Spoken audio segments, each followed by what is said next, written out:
Welcome to Injective Ecosystem News Roundup. Here are the top stories in Injective in the second half of February. CW404, Injective and DojoSwap launched the first ever fractional NFT standard, and the first CW404 token launch on the Cosmos ecosystem happened on the DojoSwap Launchpad. Learn all the details about the CW404 standard in this episode. MITO Mainnet Launch, Launchpad and automated trading vaults, the inaugural vaults, and Launchpad covered in this video, as well as the next steps for MITO Injective ecosystem updates. Helix, DojoSwap, Neptune, Filament, Gryphon, xNinja, and more. New Injective dApps, tech updates, milestones, events, and much more in this episode. And now for today's top stories.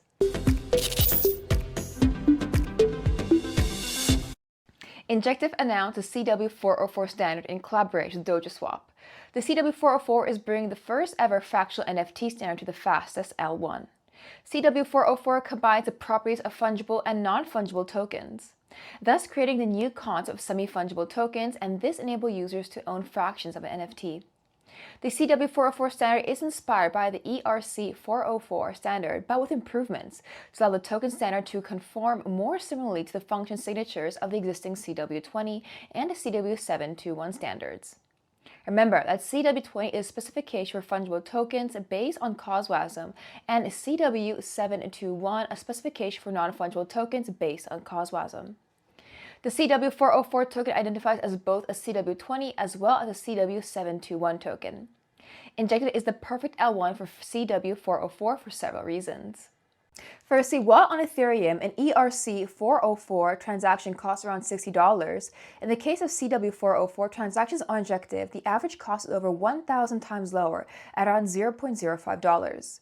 And this is thanks to the recent Injective gas compression upgrade. Moreover, infrastructure has already been set up to allow CW404 tokens to achieve maximum liquidity and low slippage on Helix and DojoSwap.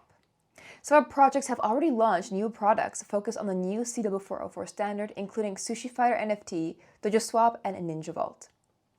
Cage Finance also announced support for the CW404 standard with a suite of CW404 tools. The Solana name service is supported now on the Injective Explorer. So what does this mean? You can now get your own .sol domain at injective.sns.id, and then rather than having to search for a long wallet address, you could simply type your .sol domain in the Injective Explorer, which will greatly simplify searching for your wallet address. Helix announced some new listings. The QUNT spot market went live, as well as the Bonk perpetual futures market. So you are now able to trade with leverage Bonk perps on Helix. The QUNT token from Injective Quants aims to provide a fun entry point into the world of DeFi and one of its major NFT projects on Injective. Helix announced previously a trading competition from January 29, 2024 until February 19th of 2024 with $30,000 worth of INJ tokens as rewards to celebrate the listings of pre-launch futures such as Layer 0's ZRO and Jupiter's GUP. The rewards were distributed to the top 100 traders with the highest effective real volume to the trading competition.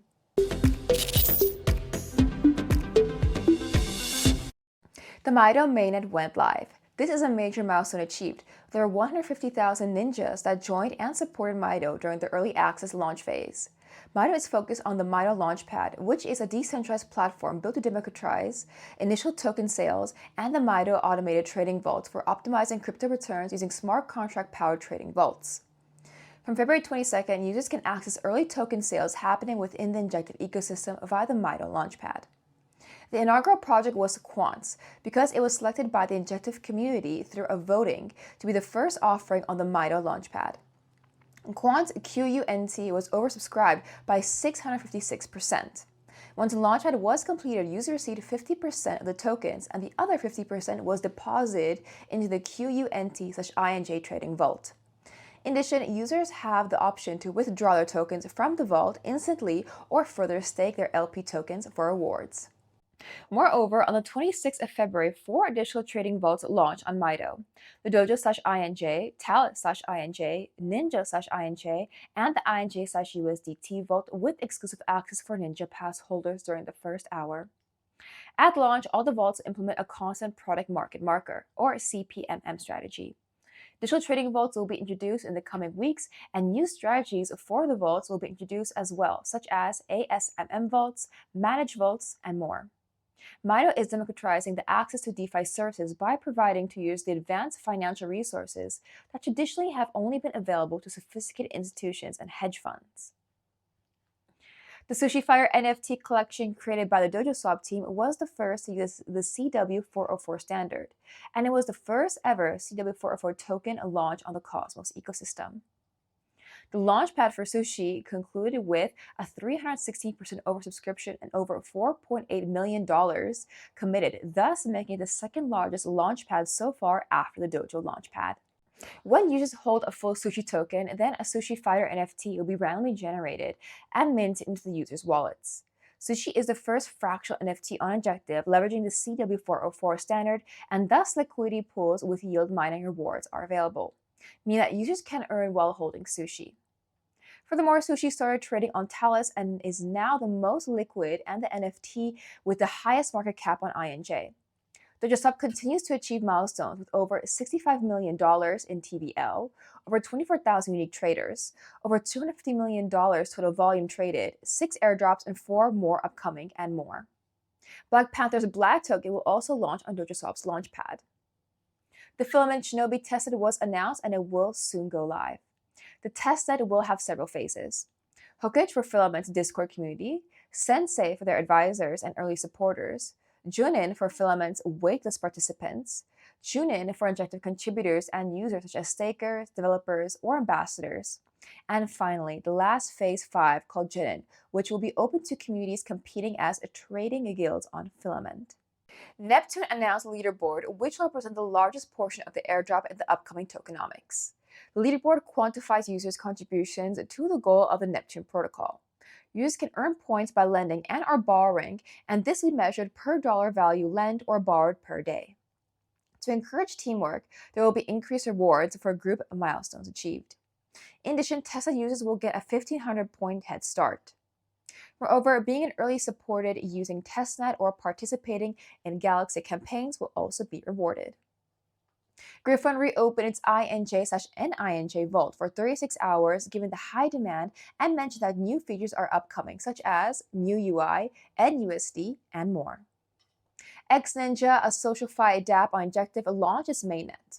Moreover, xNinja also announced the xNJ token launch in the DojoSwap Launchpad.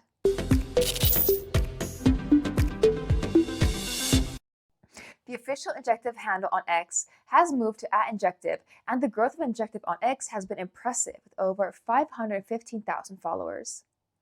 The Injective billboards on ETH Denver were considered by most as the best of the event, similar as in the previous conference last year.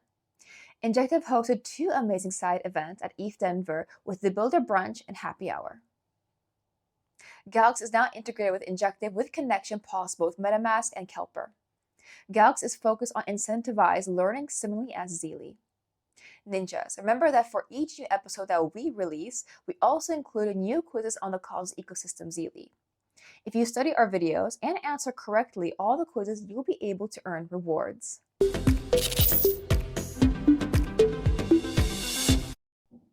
And that is all for today's Injective Ecosystem Bi-Week review. So if you enjoyed Ninjas, remember to click that like button, subscribe button, and bell icon too.